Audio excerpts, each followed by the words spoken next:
If you want to understand the universe, if you understand, if you want to understand the nature, it means that you have to find out the secrets of the nature. Therefore, it is said that the nature is much inside it, and we need the eye, we need the thinking, we need understanding to get all the points from it. सिर्फ सोच हमारी होनी चाहिए, सोचना है. अगर आपको जरा भी अगर टेंशन होती है, जरा भी आप अगर स्ट्रेस में आते हो, तो if you want to reduce stress, if you want to reduce tension, तो उसका सबसे बेटर सॉल्यूशन जो है ना, वो है go to nature. Just only go to nature. अब नेचर का मतलब होता है कोई झाड़ है, कोई तालाब है, कोई नदी है, हरियाली है, पहाड़ है, सर्टन थिंग्स है जो नेचर के हिस्से है, जो कुदरत के हिस्से है. बस आप वहां जाइए and just look at that. आप क्या करोगे? रिफ्रेश महसूस करोगे. You will feel refresh. ये आसान है क्योंकि ये कुदरत है. पुराने वक्त में रोमांटिसिज्म करके एक वक्त था, पोयम लिखने का एक रोमांटिसिज्म टाइम था. रोमांटिसिज्म का मतलब होता है कि जो नेचर के बारे में लिखा जाता है उसे कहते हैं रोमांटिसिज्म. रोमांटिक ईरा कहा जाता है. यानी इसमें आमतौर पे सिर्फ और सिर्फ कुदरत के बारे. ये विलियम ब्लेक्स की 4 लाइन्स है, और वो 4 लाइन जो है, these are the 4 lines of William Blake. वो हमें कहते हैं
instinctively turns to outdoor activities and nature as a way of relaxing and enhancing our well-being.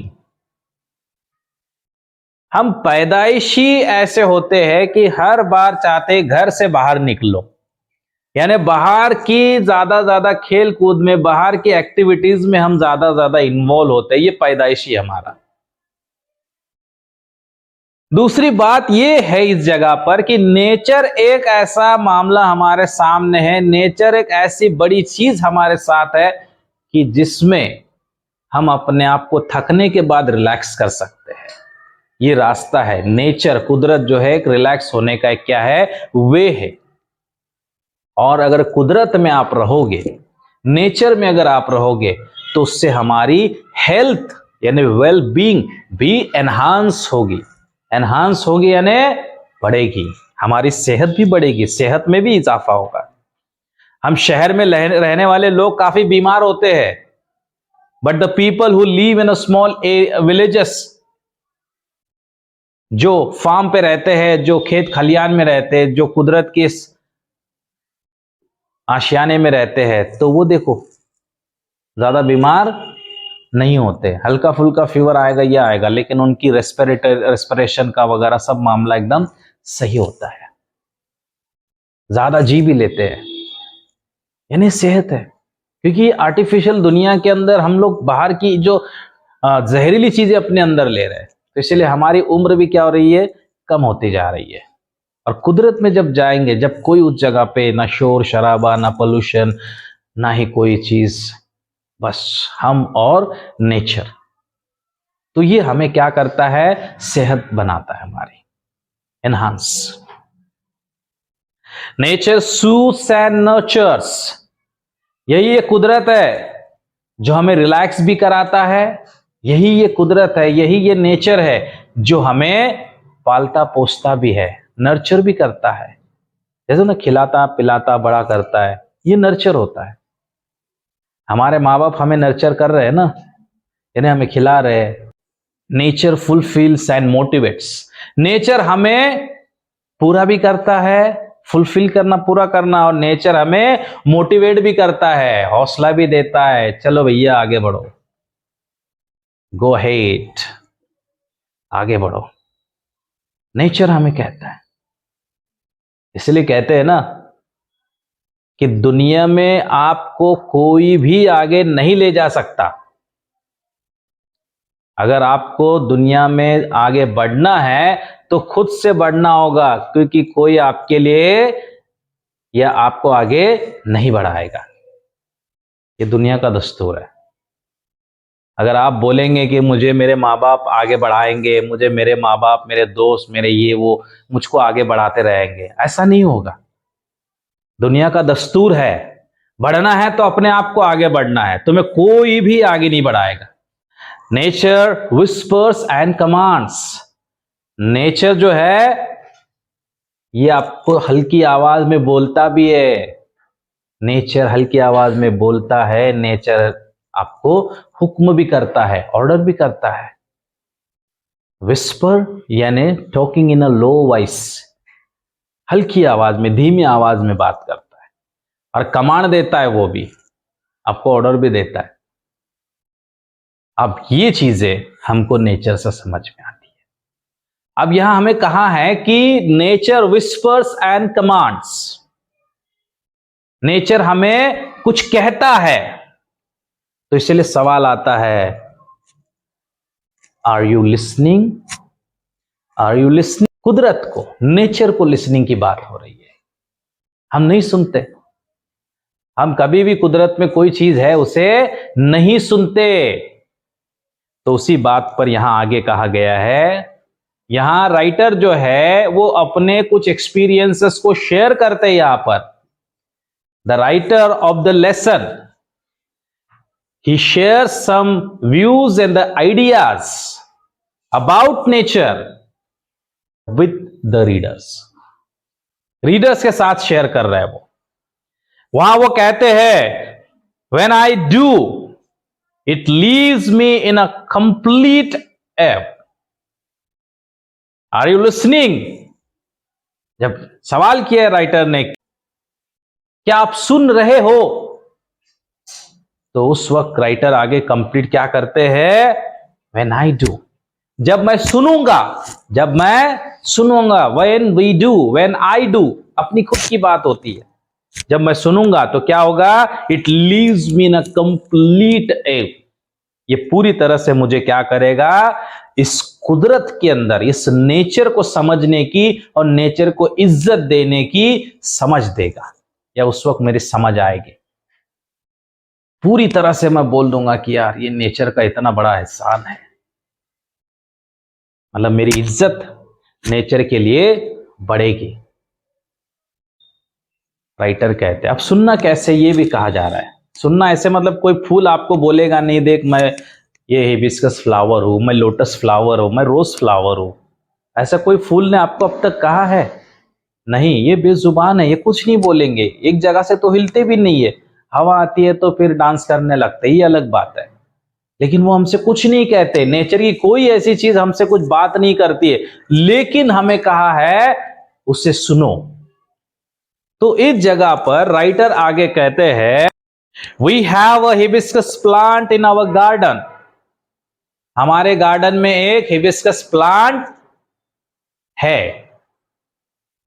Every fortnight a flower blooms on it, हर आधी रात में ये फजर से पहले पहले जो है फूल खिलता है, और जब ये फूल खिलता है, ब्लूम्स, ब्लूम का मतलब क्या होता है, खिलना, फूल जब खिल जाता है तो फूल हमें सुबह दिखाई देता है बिग, ब्राइट और टेंडर। बड़ा सा फूल, चमकदार फूल और नाजुक भी है। Through the day it smiles with the sun and dances with the wind. पूरा दिन आप उस फूल को देखेंगे तो आपको दिन भर वो सूरज की जैसे उसके ऊपर रोशनी आती है तो ऐसा लगता है मानो वो फूल हंस रहा है। हवा जब चलती है, विंड जब चलती है तो वो डांस करने लगता है, यानी वो फूल हिलता है तो उसे वो यहाँ राइटर ने कहा है कि मानो जैसे वो फूल डांस कर रहा है। यानी यहां पर्सोनिफाई किया गया इस फूल को। पर्सोनिफाई का मतलब होता है कि हम इंसानों की क्वालिटीज, कोई बेजान या नॉन एनिमेटेड थिंग को देना, वो पर्सोनिफिकेशन कहलाता है।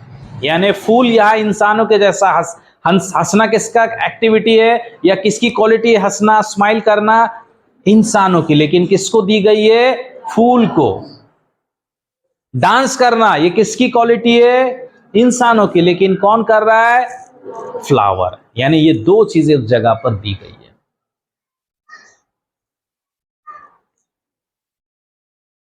बट एज इवनिंग अप्रोचेस, ये तो दिन भर की बात हो गई, लेकिन जैसे ही इवनिंग आने लग जाती है, अप्रोचेस कहा है, इवनिंग जैसे ही आने लगती है, अब शाम हो रही है, दूर कहीं दिन ढल जाए, सांझ की दुल्हन है ना बदन चुराए, ऐसे उसका है। यानी फूल, कुदरत कुछ ऐसा ही महसूस होता है, अपने बदन को चुराने लग जाते हैं, सिकुड़ने लग जाते हैं। यानी इस जगह पर ये फूल की खासियत दी है, आधी रात को खिलता है, दिन भर हंसता है, डांस करता है, और जैसे शाम आने लग जाती है तो उस वक्त फूल का क्या होता है? It starts wilting. शाम जैसे आने लग जाती है फूल विल्टिंग होने लगता है, यानी मुरझाने लग जाता है। द मॉर्निंग आफ्टर, जब आप दूसरे दिन उस फूल को देखेंगे, इट वीदर्स कंप्लीटली। दूसरे दिन जब आप उसको देखेंगे तो इट वीदर्स कहा है, यानी वो पूरी तरह से सूख जाता है। वीदर्स का मतलब होता है सूखना। जो पत्ते के अंदर, फूल के अंदर जो गीलापन होता है वो सूख जाता है। वो फूल पूरी तरह से दूसरे सुबह में सूख जाता है। And by evening it fails, और शाम होते ही दूसरे दिन की वो क्या हो जाता है? गिर जाता है। And becomes one with the earth again, और फिर वो मिट्टी में मिल जाता है। ये हिबिस्कस फ्लावर की ये क्या है? एक्टिविटी है, ये उसके मतलब एक्सपीरियंस किया गया हिस्सा है कि पोएट कहते हैं कि फूल किस तरह से खिलता है, फूल दिन भर कैसे रहता है, शाम आती है तो फूल कैसे हो जाता है, दूसरी सुबह आती है तो फूल कैसा होता है, और फिर शाम होने तक दूसरे दिन की फूल का क्या होता है। तो ये उसकी खास एक्टिविटी। अब इसी को मद्देनजर रखते हुए राइटर कहते हैं the flower comes to life only for a day. अरे जिंदगी कितनी है फूल की? फूल की जिंदगी कितनी है? हिबिस्कस फ्लावर की जिंदगी कितनी है? लाइफ कितनी है? Just one day. कितनी है? One day.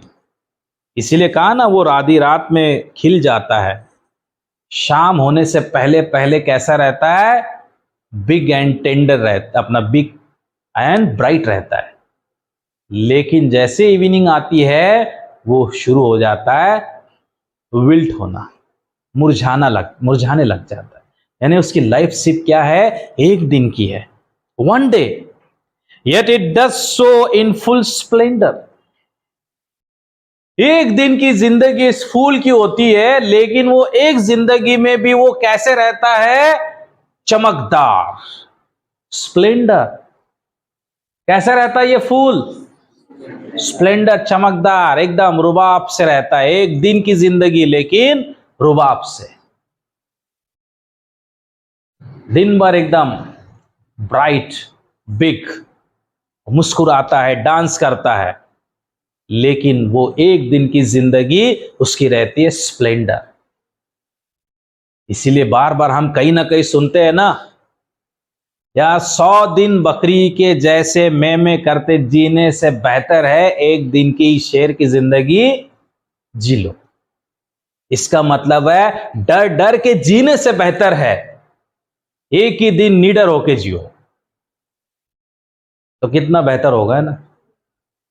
हर बार हर चीज के लिए डर, जहां भी जाओ, यहां जाओ, वहां जाओ, कहीं पर भी जाओ तो आता क्या है, डर। तो इसीलिए इस फूल को देख के भी हमको समझ में आना चाहिए। और इसके अलावा भी हमारे सामने क्या होता है, डर तो चलो मान लेते डर है, माँ बाप का डर, टीचर का डर, दोस्त का डर, उसका डर, इसका डर, डर डर। लेकिन उसके अलावा हमारी जिंदगी टेंशन से भरी होती है। पढ़ाई का टेंशन, माँ बाप का टेंशन, दोस्तों का टेंशन, रिश्तेदारों का टेंशन, ये रास्ते पे चलने का टेंशन, ये गाड़ी कौन आया उसका टेंशन, वहां से कुछ आया टेंशन, गाय बैल दौड़ते आ रही है, रास्ते पे दौड़ रही है उसका टेंशन, किताब खोलो उसका टेंशन, किताब बंद करो फिर भी टेंशन, खाना नहीं खाया उसका टेंशन, खाना खा रहा है उसका टेंशन, खाना क्यों खा रहा है, फिर जबरदस्ती जब खिलाते उसका टेंशन, दावत में नहीं जाने आया उसका टेंशन। कितने टेंशन आपके सर के ऊपर रहते हैं। लेकिन जिंदगी हमारी ऐसी है, मुरझाई हुई, फूलों की जैसी, मतलब फूल जैसे हो तो आखिरी में मुरझा के खत्म हो जाता है, लेकिन तुम तो दिन भर वैसे ही खिल मुरझाए रहते हो। तो ये फूल कहता है हमें कि दिन भर ऐसा जियो और फिर वो वक्त आएगा, वो अलग बात है। The flower comes to life only for a day and it does so full in splendour. एक दिन की पूरी उसकी जिंदगी होती है, लेकिन वो फूल जीता है शान से, शानदार जीता है। और हम या टीचर को विश करना भी जान पे आता है।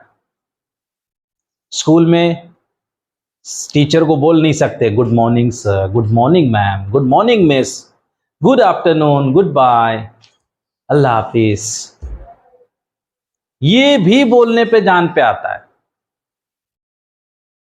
तो सोचो, क्या हमारी शानदार जिंदगी है? नहीं है, हमारी जिंदगी शानदार नहीं है। हमारी जिंदगी एकदम वो सूखे फूल की तरह है, मुरझाई हुई। अरे बच्चे, तुम लोग ऐसे मुस्कुराहट के साथ जियो, चेहरे पे स्माइल आने दो। ठीक है, माना पढ़ाई लिखाई सब कुछ है, करना तो आप ही को है, बढ़ना भी आप ही को है, तरक्की करना आप ही को है, सब कुछ आपको करना है, लेकिन जीना भी तो आप ही को है, वहां तक पहुंचना भी आप ही को है। तो इसीलिए कह रहा हूं, जियो। ये फूल जिस तरह से जीता है ना, वैसे जियो और शानदार तरीके से जियो। बस गलतियां अगर होती है तो एक्सेप्ट करो, गलतियां होती है तो एक्सेप्ट करो, लेकिन कोशिश करो कि अपने से गलती ना हो। अगर स्कूल में हमें कोई होमवर्क दिया जाता है तो उसे पूरा करो। हमें वक्त का ख्याल रखना है, हमें टाइम मैनेजमेंट करना है, हर चीज हमें ही करना है, कोई हमारे लिए नहीं आएगा। अगर आप आपकी अम्मी को बोलेंगे अम्मी चल बैठ मेरे साथ, वो नहीं काम करेंगे, आपको खुद को ही करना है, ये याद रखो। मेहनत भी आपको करना है, दौड़ना भी आपको है, आगे बढ़ना भी आपको, सक्सेस पाना भी आपको, पढ़ाई लिखाई भी आप ही को करना है। लेकिन मुस्कुराते हुए सब करने की कोशिश करो, स्माइल अपने चेहरे पे रहने दो हमेशा, ये फूल की तरह जिंदगी जीने की कोशिश करो, शानदार, शान से, डर के, टेंशन से। ये टेंशन और डर जिंदगी में हमारे इंसानों के साथ हमेशा रहेगा, फिर वो बचपन हो या बुढ़ापा हो, ये चलता रहेगा। लेकिन जीना हमें है तो तरीके से जियो, जियो तो ऐसे जो, चलो माँ बाप को भी देख के लगना चाहिए हाँ यार मेरा बच्चा मुस्कुरा रहा है मुझको देख के, या ना एकदम मेरा बच्चा खुश है। तो तुम्हारी खुशी में हो सकता है माँ बाप की खुशी छुपी हो, तुम मुस्कुराएंगे तुम्हारे माँ बाप मुस्कुराएंगे, पॉसिबल है। तो जियो वे फूलों की तरह जिंदगी जियो। तो यही तो यहां कहा जाता है, what if we to live our life अगर हम ऐसे जिए तो फर्क क्या पड़ेगा? क्या होगा अगर हमने कभी ऐसे जिया तो? However short to its fullest, जिंदगी भले छोटी हो, जिंदगी भले छोटी हो, लेकिन जीना कैसे है? शान से, चमकदार तरीके से, उस फूल की तरह। तो यही हमें सीख मिलती है। हमने ये फूल, हमको फूल ने कहा क्या? ये उस हिबिस्कस फ्लावर ने हमें कहा क्या कि मैं बता रहा हूं तुझको मेरे से जी जिंदगी जी, ऐसा बोला वो फूल? नहीं बोल रहा है ना, वो हमने सुना। वो कहते हैं ना, नेचर विस्पर्स, नेचर कुछ तो कहता है, उसको सुनो। तो राइटर ने यहां सुना और वो आपके सामने रखा कि ये मुझको समझ में आया कि फूल, ये पौधा मुझको कुछ कह रहा है। ये कह रहा है कि मेरी जिंदगी छोटी है, एक दिन की है, लेकिन मैं जीता कैसे हूं? शान से जीता हूं। वो एक बात भी है ना बाबू मोशाय, है ना, जिंदगी लंबी नहीं होनी चाहिए, जिंदगी बड़ी होनी चाहिए। जिंदगी लंबी नहीं, कितने तुम साल जियोगे उससे कुछ फर्क नहीं पड़ता, तुम कैसे जिए इससे जरूर फर्क पड़ता है। राइटर हमें क्या कहते हैं? We went to a rocky beach. अब एक दिन की बात है, हम गए थे रॉकी बीच पर। अब रॉकी बीच यानी कोई बीच का ऐसा नाम नहीं है, अरे हाँ यार ये बीच है जो समंदर किनारे जो एरिया रहता है, खाली समंदर का लग कर जो एरिया रहता है वो बीच, और उसका नाम रॉकी है, ऐसा नहीं है। रॉकी का मतलब जो पहाड़ होते हैं ना उस जगह पर, समंदर को लग कर जो पहाड़ होते हैं, जो पहाड़ समंदर में भी होते हैं, समंदर से किनारे होते हैं, जो पानी उसके ऊपर डैश होते रहता है, उसके ऊपर लगते रहता है, उस जगह की बात हो रही है।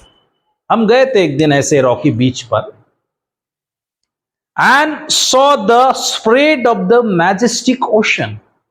हमने देखा इतना बड़ा समंदर, मैजेस्टिक, मैजेस्टिक यानी वेरी लार्ज। मैजेस्टिक का मतलब क्या होता है? Very large. और वेरी लार्ज क्या था? ओशन, समंदर, महासागर।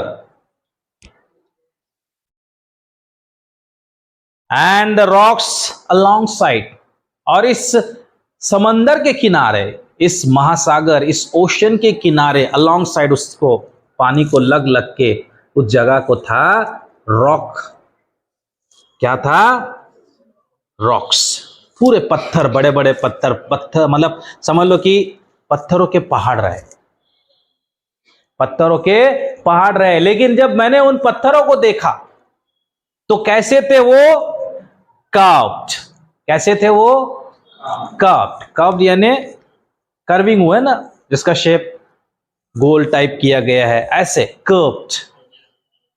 उसके बाद स्कल्प्टेड, मैंने देखा जैसे मानो कि यार उसको कोई तो डिजाइन करके रखा है, उसके ऊपर किसी ने डिजाइन की हुई है, स्कल्पचर, स्कल्प्टेड। और तीसरी बात खास उसकी थी, शेप्ड, और उसका कोई शेप भी बना हुआ था। और ये सब कुछ कैसे हुआ था? Because of water. पानी ने उन बड़े बड़े पत्थरों के पहाड़ों को क्या किया था? कर्व किया था, आर्क मतलब उससे स्कल्प्टेड किया था, और उसको शेप्ड किया था, यानी उसको आकार दिया था पानी ने। पानी की वजह से वो पहाड़ गोल हो गया, पानी की वजह से वो पहाड़ ऐसे मानो डिजाइन जैसा हो गया, डिजाइन जैसे सब तरफ हो गई, पानी की वजह से उसके ऊपर एक अपने हिसाब से कुछ शेप बनते गए। कभी कभी अगर आप व्हाट्सएप गूगल पे, सॉरी व्हाट्सएप पे तो नहीं, कभी कभी आप अगर गूगल पे चेक करोगे, सिर्फ आप डालोगे ना Rocky hills along side the ocean, तो आपको दिखेगा इतने बेहतर बेहतर रॉकी बीच आपको मिलेंगे, जो कभी कभी हाथी की सूंड भी निकली होगी, कोई और चेहरा भी निकला होगा, इसी से डिजाइन होती है उसके ऊपर। इसको बनाने के लिए इंसान हथौड़ी छीलने लेके नहीं जाता है, ये बनाता कौन है? Because of water. ये पानी, उस समंदर का जो पानी है, ये सब बनाता है। अब यहां खासियत दी है, दो बातों के ऊपर ध्यान दिया गया है कि ये जो रॉकी बीच है, ये रॉक है, ये पत्थर है, और पानी कैसा है? Water is gentle. Water is gentle. अरे जेंटल है वो पानी, कैसा एकदम नाजुक होता है। पानी कोई आरी हथौड़ा छिन्नी टाइप है क्या? पानी नाजुक होता है, ऐसे हाथ में लो कुछ नहीं, पानी नाजुक होता है, जेंटल। लेकिन उसके अपोज में रॉक को देखेंगे तो रॉक इज सो हार्ड, लेकिन पत्थर कैसा है? हार्ड है। Yet as the water flows over it every day, ये जो पानी है, समंदर का पानी, रोज उस पहाड़ पे, रोज कहा जा रहा है, रोज जाते रहता है। पानी रोज उसके ऊपर से होते रहता है, रोज रोज बोला जा रहा है, every day. The rocks gives इन, मतलब रोज सालों ऐसे बीत जाते हैं, सालों ऐसे बीत जाते हैं, तब जाके वो जो पहाड़ रहता है ना, पत्थरों का जो पहाड़, वो बोलता है यार मैं हार गया, मैं सरेंडर कर रहा हूं, ये पानी मुझे काट के ही रहेगा। जबकि मैं इतना मजबूत हूं, पानी इतना हल्का फुल्का है, लेकिन फिर भी मैं कट रहा हूं। यानी पानी अपनी, रॉक जितना भी अपने आप को मजबूत बता रहा है, लेकिन पानी एवरी डे, रोज रोज रोज रोज वहां जाके उसको कमजोर करके उसका नक्शा ही बदल दे रहा है, डिजाइन ही बदल दे रहा है। तो ये खासियत है पानी की, वाटर। लेकिन ये क्या एक दिन में हो पाएगा? क्या एक दिन पानी ऐसे डैश होके पत्थर का आकार बदल जाएगा क्या? नहीं, ये रोज एवरीडे फॉर इयर्स, सालों तक चलता रहता है, तब जाके कुछ ऐसा चमत्कार, वंडर हमें दिखता है। तो इस जगह खास बात हमें ये कही जाती है कि रॉक गिव इन करता है। गिव इन करना यानी सरेंडर करना होता है, तो सरेंडर करते हैं। Our problems are so colossal, हमारे प्रॉब्लम्स भी कुछ कम नहीं होते हैं, हमारे प्रॉब्लम्स भी कुछ काम नहीं होते हैं। वो कैसे होते हैं? कलोसल होते हैं। कलोसल होता है एक्सट्रीमली लार्ज। हमारे प्रॉब्लम्स भी बहुत बड़े होते हैं। हमारे प्रॉब्लम्स कैसे होते हैं? बहुत बड़े। एंड वी आर स्मॉल, लेकिन उसके लिए हम कैसे रहते हैं? स्मॉल रहते हैं। वी आर स्मॉल, हम स्मॉल रहते हैं। इसके लिए परसिस्ट करने ने लगातार कोशिश, जिस तरह से पानी ने लगातार कोशिश की उस पत्थर के ऊपर जाना, रोज सालों तक वो पत्थर के ऊपर पानी जाता रहा, तब जाके पत्थर का आकार बदला। वैसे ही हमारे प्रॉब्लम्स है, हमारे problems are compare, our problems are compare to rock. हमारे प्रॉब्लम्स क्या बताए जा रहे हैं? हमारे प्रॉब्लम जैसे मानो वो पत्थर के पहाड़, बड़े लार्ज कोलोसल। लेकिन हमें उस वक्त क्या करना है? पानी जिस तरह से काम कर रहा था वैसे हमें करना है, यानी रोज रोज कोशिश करते रहना है। We always every day try and try and try and try करते रहना होगा। तो हम इस पानी से और उस रॉक के क्या समझते हैं कि प्रॉब्लम्स कितनी ही बड़ी क्यों ना हो, लेकिन वो प्रॉब्लम हल हो सकती है। लेकिन ये प्रॉब्लम कब हल होगी? जब आप रोज उस प्रॉब्लम के ऊपर लड़ते रहेंगे, आप उसे हल करने की कोशिश करते रहेंगे, तब जाके वो प्रॉब्लम सॉल्व होगी। और आप अगर नहीं करोगे सॉल्व, तो प्रॉब्लम आपको वैसी ही लगेगी जैसे कोई मानो एक रॉकी बीच है या रॉक वाला पहाड़ है। तो ये दूसरा एक्सपीरियंस यहां राइटर हमारे साथ शेयर करते हैं। We saw small bits of grass peeping through the small cracks in a concrete pavement. एक दिन हमने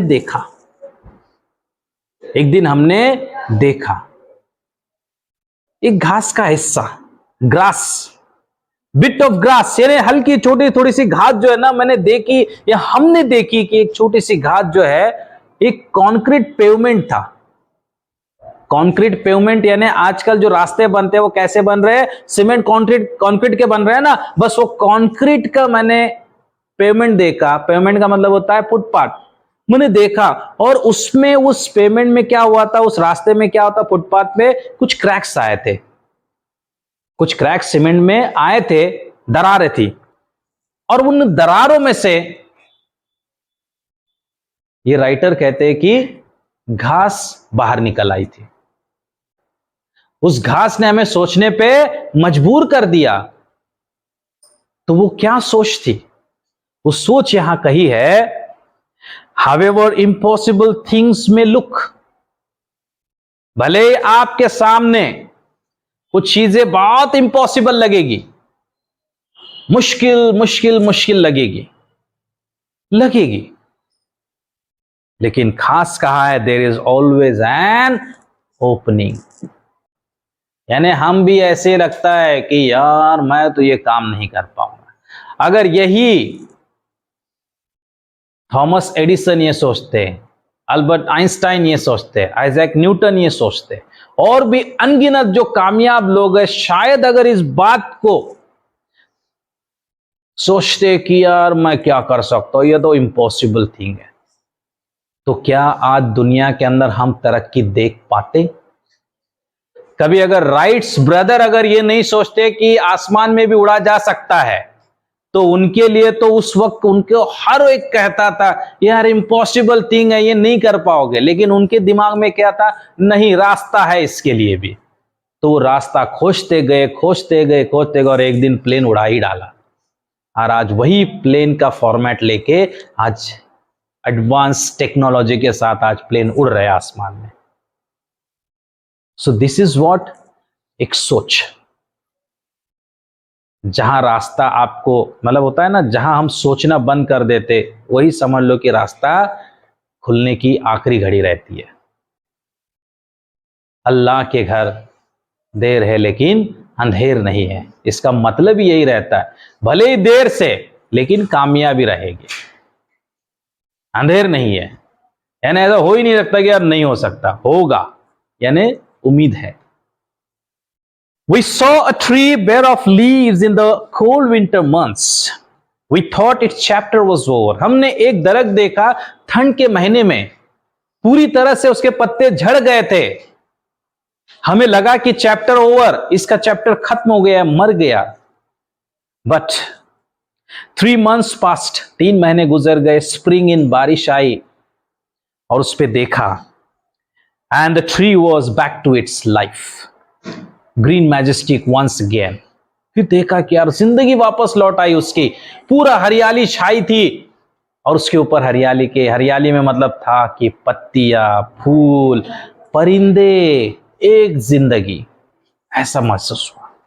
What if we too had the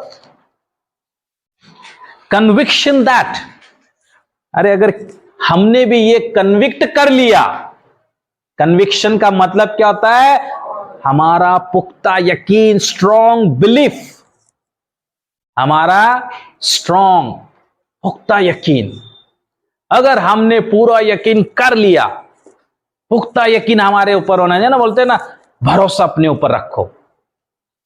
इस दरख्त ने भी अपने ऊपर भरोसा रखा, क्या हुआ, मैं टूट गया तो क्या हुआ, मेरे पत्ते झड़ गए तो क्या हुआ, मेरे पास परिंदे नहीं आए तो क्या हुआ, लेकिन मेरे पास क्या था, हिम्मत थी, मेरे पास था भरोसा, फेथ। और ऐसी वैसे फेथ नहीं था, स्ट्रॉन्ग फेथ थी, इसीलिए कन्विक्शन का है। क्या हुआ अगर हमने भी ये कन्विक्शन अपने अंदर आजमा ली तो? क्या हुआ अगर हमें पहले अटेम्प्ट में, पहले एग्जाम में, पहले टेस्ट में कम मार्क्स आए? अभी भी हमारे अंदर कन्विक्शन बाकी है कि हम इससे ज्यादा मार्क्स ला सकते हैं। फर्स्ट सेमेस्टर गई तो गई, कोई प्रॉब्लम नहीं है, सेकेंड सेमेस्टर में हम लोग कारनामा करेंगे। चलो प्रीलिम्स में हम लोग झंडे नहीं गाड़ पाएंगे, क्या हुआ, हमारे अंदर कन्विक्शन, हम लोग बोर्ड का, एसएससी बोर्ड का एग्जाम टॉप कर लेंगे। कन्विक्शन चाहिए, स्ट्रॉन्ग फेथ चाहिए। ये हो सकता है, बोलने के लिए बहुत बड़ी बड़ी बातें रहती है, लेकिन उसको जैसा करना भी पड़ता है। कई लोग बोलते हैं अरे बोलने के लिए बहुत कुछ रहता है, लेकिन कुछ चीज थोड़ी उकड़ता है, कुछ नहीं होता इससे। इसलिए नहीं होता है क्योंकि हम उसके लिए कभी कोशिश ही नहीं करते, और जो भी हमें बेवकूफ बनाते हैं कि यार इससे क्या होगा, वो वाकई बेवकूफ खुद भी होते हैं और दूसरों को बनाते हैं।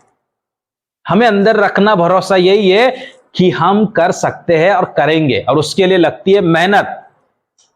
ऐसे ही नहीं आता है चलो रास्ते चले चले चले, ऐसा नहीं होगा।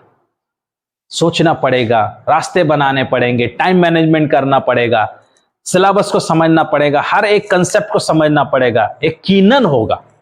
बस वो एक कन्विक्शन चाहिए ना हमारे अंदर। और ये सारी चीजें जो हम किससे सीख रहे हैं, ये नेचर से सीख रहे हैं। किससे सीख रहे हैं? नेचर, कुदरत से सीख रहे हैं। कुदरत से हम सीखते हैं कि कैसे जिंदा रहना है, कैसे जीना है। कुदरत से हम सीखते हैं कैसे हमारी कोशिशें करते रहना है कि बड़ी से बड़ी परेशानी भी हमारे सामने घुटने टेक देगी। कुदरत हमें बताती है कि अगर सब रास्ते हमें लगता है कि बंद हो गए, लेकिन फिर भी एक रास्ता हमेशा खुला रहता है। ये कुदरत हमें बताती है।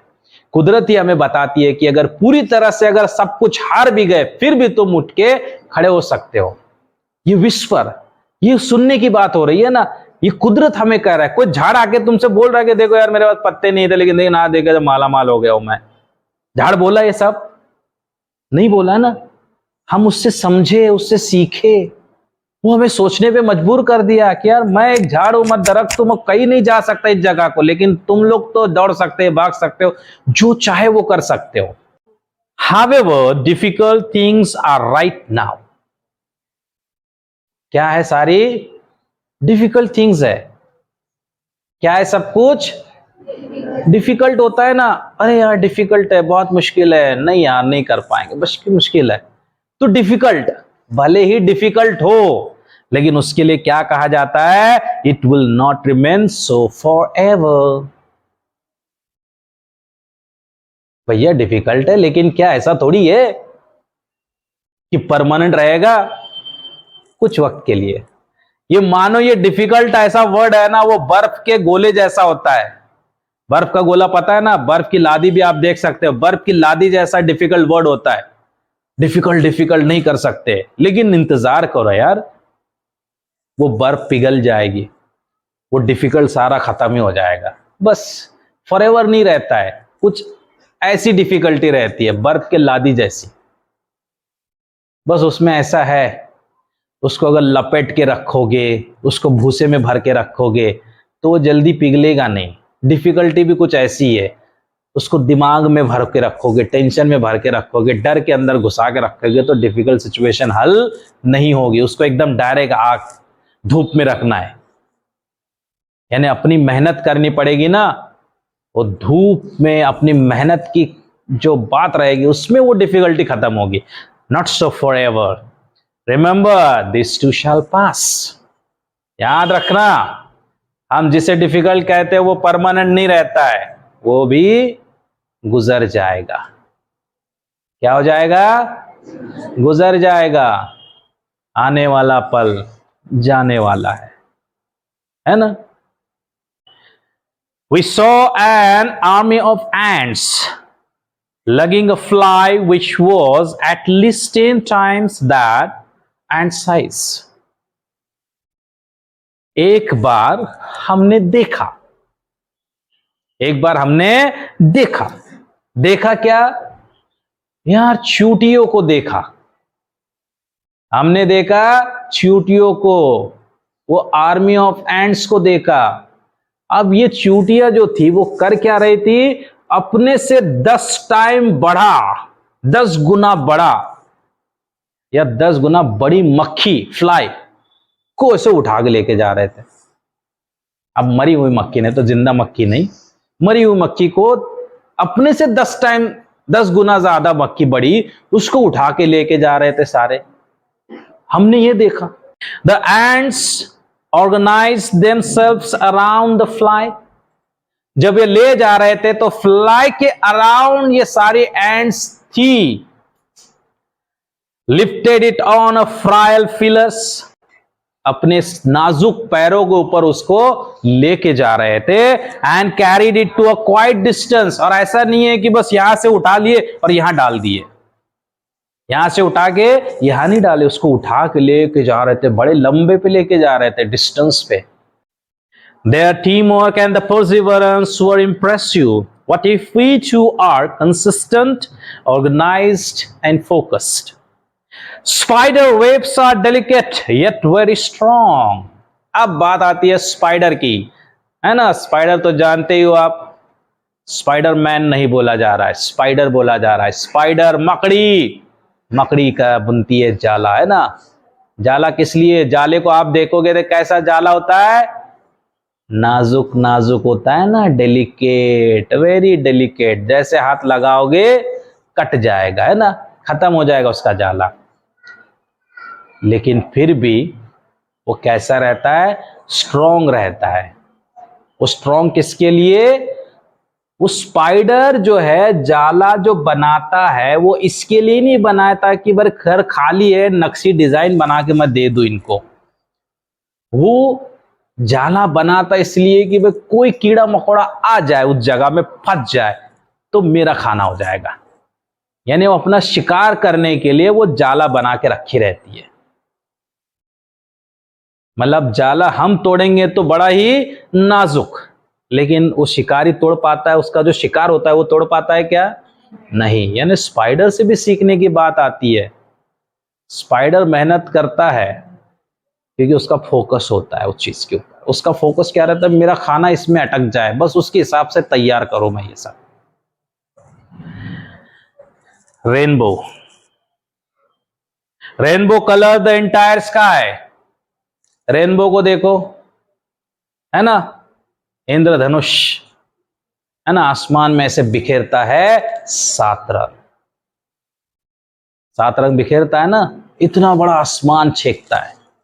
लेकिन है क्या वो, है क्या वो, कुछ नहीं होता है। वो रेनबो खुद में कुछ नहीं होता है, वो सिर्फ एक लाइट उस पानी के बूंद के ऊपर आ जाती है जो बादलों में रहता है, और बस वही रिफ्लेक्ट होता है आसमान में। यानी सोच हमारी ऐसे छा जानी चाहिए, है ना। दिमाग के अंदर कहां पता नहीं कौन से खाने में बैठी रहती कि बाहर निकलती ही नहीं है।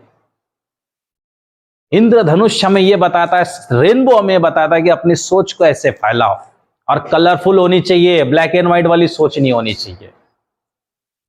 मस्ती, एंजॉय, खुशी, गम, सब चीजें उसके अंदर शामिल।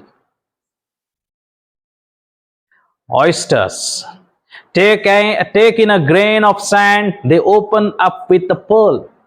ऑयस्टर, ऑयस्टर पता है, जो समंदर में ऑयस्टर मिलते हैं ना, जो सिंपल हो जाता है ना, क्या होता है, शिप, सीप, ओके।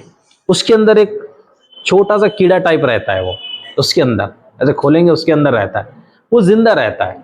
उसको बाकायदा खाते भी है, छी नहीं खाते हैं वो बोला, तो खाते भी है। तो वो क्या करता है, जब समंदर में रहता है, वो समंदर का कई तो रेत का एक आध जर्रा उसके अंदर आ जाता है, वो ढक जाता है। धीरे धीरे धीरे वो उस रेत के जर्रे को क्या करता है, मोती बना डालता है। यानी कोई चीज अगर अपने पास ऐसी आ जाए तो उसका सोना बनाना बहुत जरूरी होता है। लेकिन हम ऐसा है कि अच्छी अच्छी सोच भी आती है तो भी उस सोच की धज्जे उड़ा के रख देते हैं। नया एकदम आइडिया आ गया ना, अबे यार, तो ये सोच रखना है कि एक जर्रा, रेत का जर्रे से एक पर्ल, एक मोती बन सकता है। तो फिर सोचो हमें क्या बनना है, ऑयस्टर बनना है। कोई हमें खाए नहीं ऐसा नहीं बनना, वो मोती बनाने वाला ऑयस्टर बनना है। नहीं, कोई भी चीज आए उसको बहुत खूबसूरत बना दो, खूबसूरत बनाने वाला। यानी हमारी सोच भी खूबसूरत होनी चाहिए, है ना।